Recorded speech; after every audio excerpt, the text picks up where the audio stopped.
اليوم بقى ما في عميد يعني. انا اشتقت له، والوطن العربي كمان بفتكر.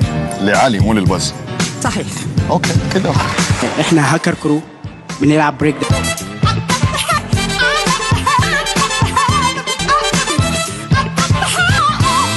بعتذر لا.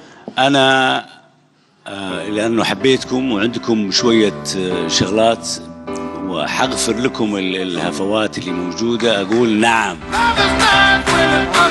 لك فهد يا اخي علي. عندهم شيء.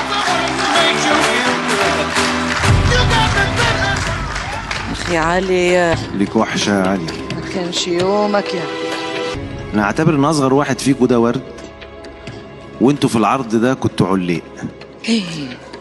لا ما لك حق. استني بس، ما العليق ده شجر برضه، وانا بقول ان هم يعني حاجه وحشه. العليق ده اللي هو بيطلع جنب الورد، يعني متسلق. ما تاخدوش الورد للعليق، عايزكم انتوا تطلعوا للورد. ماشي. والله انا ما فهمتش رايك لحد هلا ما فهمتش ولا فهمتيش؟ كلمه. لا يعني لا في الاخر. لا يعني نعم.